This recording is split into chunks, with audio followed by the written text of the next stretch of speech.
Daybreaker is a community, lifestyle, and movement that focuses on breaking the day with dance, energy, intention, and joy. To celebrate its 10th anniversary, they're hitting the road on a 15-city Together tour, with San Francisco being one of those stops. Joining me now to discuss more is Colin Love with Haum Yoga Studio, an official yoga partner of Daybreaker. Colin, thanks so much for joining us today. Thank you for having me. I'm so excited. Yes, really excited to talk about Daybreaker and even the role that you're going to be playing here in San Francisco for this event.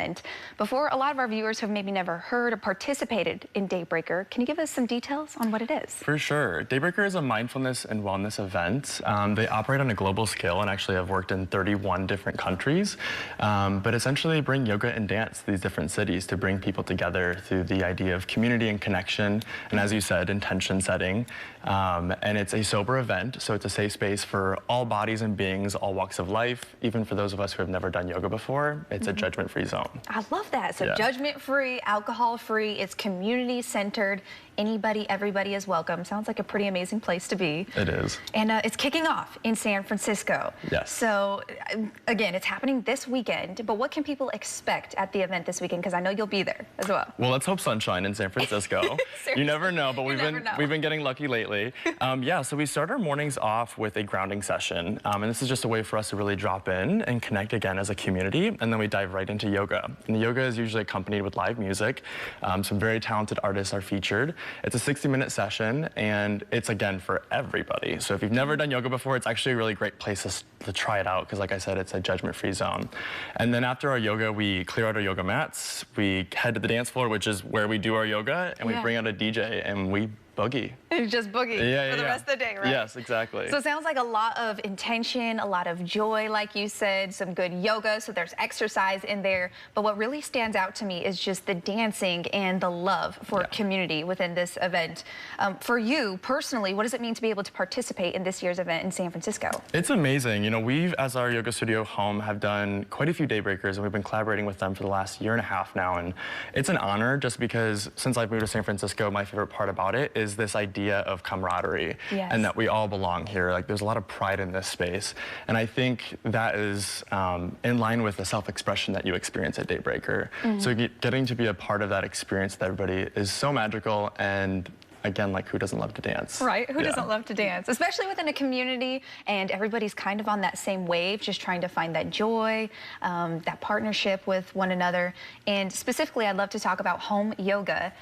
For you, what does Haum Yoga bring that makes maybe this experience a little bit more unique? For sure. I think, you know, what's really cool is our values at Haum really align with Daybreakers, and that, you know, we're trying to create a safe space. Our slogan is, we think everybody deserves the transformational journey of coming home to who they are.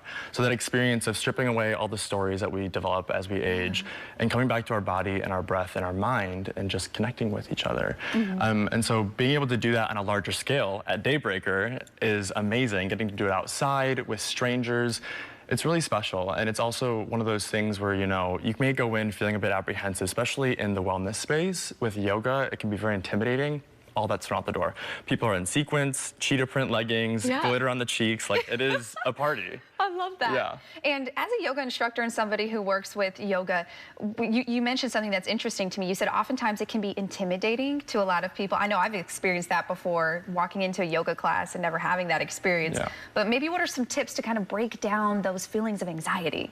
Yeah, I mean, YouTube's great. You can definitely watch a YouTube video. YouTube. Exactly, if you want to do that. But I would say, first and foremost, if you're trying to start with yoga, look up a teacher that really connects with you, has a similar story to you. I think that's a really great place to start, because there's already that connection established when you enter the space. And then I would say be open. You know, a lot of people in that room, like the same with the gym, people are scared to be in there. But everybody's thinking the same thing, and they just want to connect with others. So really just letting go of those stories and just allowing your body to move, you know? It's a beautiful thing once you're just able to connect with your breath and be present. And I think that's really where the magic happens. And just letting that guard down. Well, let's take it back to Daybreaker. What are you guys hoping that people who attend this event really take away from Daybreaker overall? Yeah, I would say self-expression is like the #1 thing. I think especially after the pandemic, just through that period of isolation, there was a lot of loneliness that came to the surface. And so again, just bringing back this idea of connection, even if it's with strangers, is possible, and it's beautiful.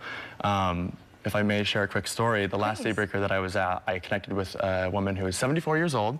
I was photographing the event, and she came up to me and was like, "Can you take my picture?" And I said, "Of course." She said, "I've been in the Bay for 20 years, and I feel like my social community has just kind of died out." And you could tell that she was timid and apprehensive, and I said, "Well, I can't take your picture alone." So she ran around and grabbed 3 or 4 strangers. Yeah. Brought them together, and she said to them after we took the photo, "Thank you for helping me to celebrate life."